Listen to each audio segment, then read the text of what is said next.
Hey, it's Lisa here with a little late night love note for January 24th, 2021. I hope you've had a fantastic weekend.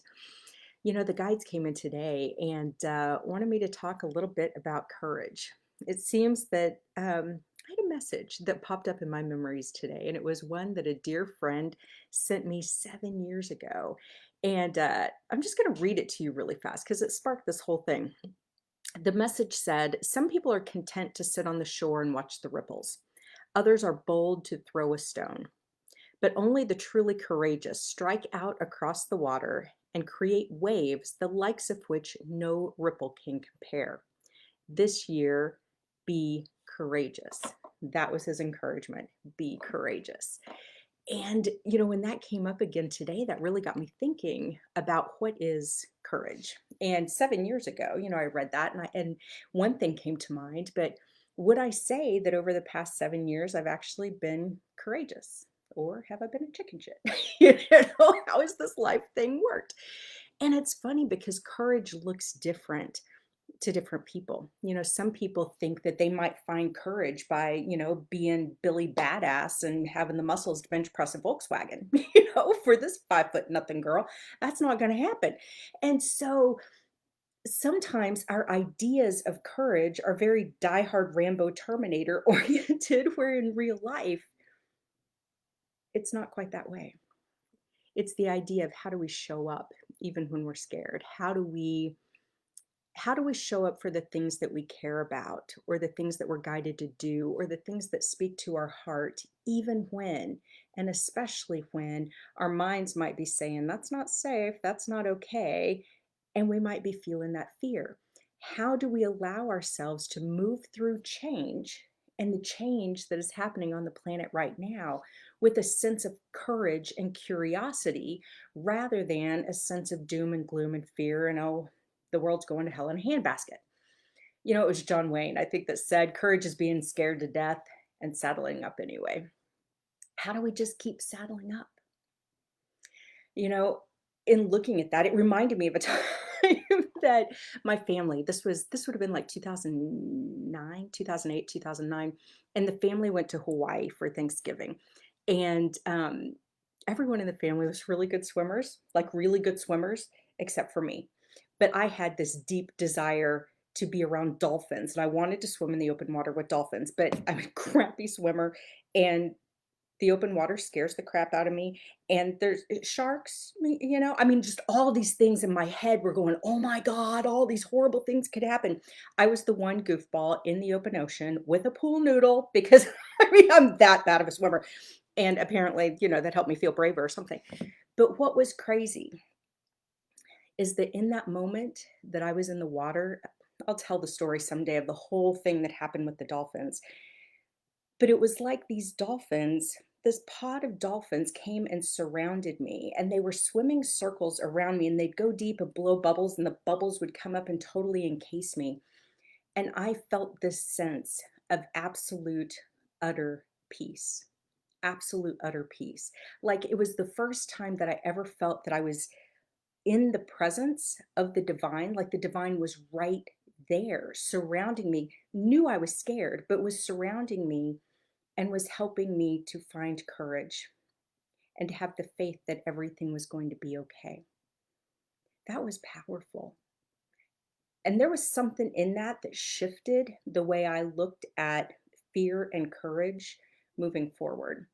The next time, we got in the boat and went, through the ocean about 20 minutes. The next time I actually had the courage to get out without the pool noodle. Turns out I didn't need the pool noodle after all.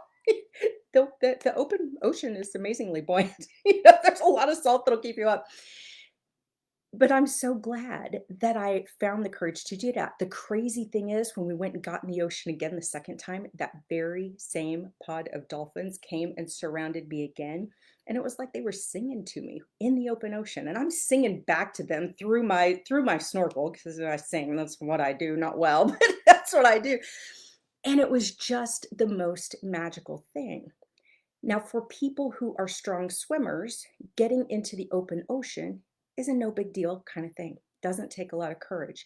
For someone who can barely freaking dog paddle, Getting in the open ocean, scared to death, was a big thing. I mean, that took some courage, but my courage didn't look like other people's courage might look. And so, can we find our own courage and also have the grace and space to allow other people's courage to show up the way it needs to without us judging it, without us saying, oh, that's not a courageous thing, because we don't know what's going on inside them. Brene Brown has written so many incredible books. She often talks about courage being a heart word, that the very root of the word courage, goes back to the word heart. And the idea that vulnerability is courage, when we're willing to be vulnerable with one another, when we're willing to be real and show up authentically as ourselves, that actually takes a lot of courage.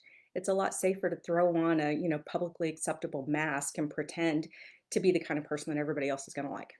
And that when we choose to take off that mask, especially the way our society is kind of oriented, that can take a lot of courage. So what the guides were telling me today is really looking at the idea of the word courage, and the fact courage and surrender go hand in hand. And often we think that surrender or vulnerability is weakness. And they're telling me it's exactly the opposite. That when we're willing to surrender into our faith, when we're willing to surrender into our perspective or our relationship with the divine, when we're willing to surrender into the fact that something, somebody, some energy, some God, however you describe it, has our back and is there with us, that's when we find ourselves being even more courageous and willing to be more courageous. You know, well, now it was 2019, when I'm sitting in meditation and it's like God shows up, says, hey, need you to buy a ticket to Cairo, need you to take a solo adventure to Egypt. And I thought, whoa, single blonde girl, travel in Egypt, what could go wrong? So I remember saying, all right, God, I'm cool with this. I need you to tell me exactly what you need me to do. So I had to have the faith that I would be given directions that I could understand and be able to follow. I said, secondly, I need you to keep me safe. So I just had to trust that my safety was guaranteed, that I wouldn't be asked to go on this journey to do this thing if I was in peril. And thirdly, help me figure out a way to pay for it, because, plane tickets cost money. And I put those requests out there, which we have a right to do. I mean, if we're being asked to do things, we can ask for what we need, to be able to do that as well. And I just had to trust that everything was going to be okay. And there were some times that things felt a little sketchy. And I would check in with my body and say, hey, do I have anything to worry about? Nope. And it's like sometimes it's not until our faith is tested, or it's not until things do get a little hairy, that we have the opportunity to lean into that faith and really see how strong it is. And this can be faith in whatever your belief system is.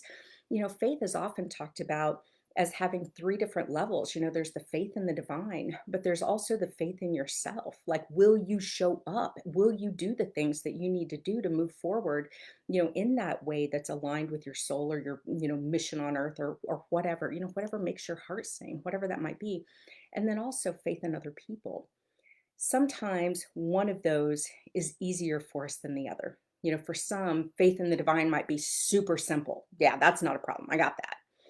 Or faith in other people could be really easy. Or faith in self, but sometimes there's like a weak link in those three somewhere that we have an opportunity to kind of lean into and think about, how can I increase my faith in these areas or in this area so that I can actually have stronger reserves of courage moving forward. And the other thing that the guides came in and told me is that courage and faith are both very much like, kind of like a muscle. The more you exercise it, the more you work it, the stronger it gets. And I love the quote by Brene Brown. She said, courage is like, it's like a habitus, a habit or a virtue. She said, you get it by courageous acts. It's like you learn to swim by swimming, you learn courage by couraging. You learn courage by couraging. So the more that we lean into that scares us, but for a purpose. There might be a lot of things that might scare me, but I'm not driven enough. Whatever's on the other side of that thing isn't meaningful enough to me, to want to jump out in harm's way. But when there's something on the other side of that fear that sparks our heart, that speaks to our heart, that speaks to our passion, that speaks to our soul, that's when leaning into our faith, allowing that faith and that vulnerability and that surrender, all of that to come together, that's really, where courage kind of gets its wings and allows us to fly outside of the confines of our little comfort zone. I've often heard nothing great ever happens inside the comfort zone. It's not until you get outside that, big, amazing things can happen or next level stuff can happen. And it takes courage to step outside that comfort zone, to allow or even open the door for whatever could be next that's good in life. But the author Anne Lamott, one of my favorite quotes on courage, she said, "Courage is fear that has said its prayers." There's something to that. Courage is fear that said its prayers. Courage, vulnerability, surrender, heart, prayers, faith, all of that kind of go hand in hand. And for a lot of folks, these may feel like times that require even more courage, that require showing up in a bigger, bolder way, where it might not feel comfortable. Sometimes it might not feel safe.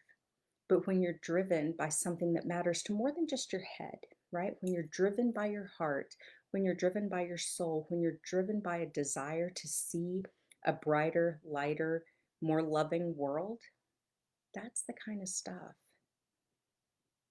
that can encourage us to just keep saddling up, that can encourage us to just keep couraging, you know, that can encourage us to be our biggest, boldest selves on behalf of the light, on behalf of love.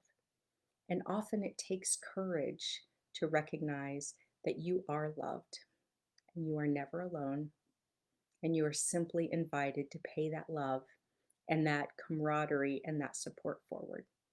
Have a beautiful evening, and I will talk to you tomorrow.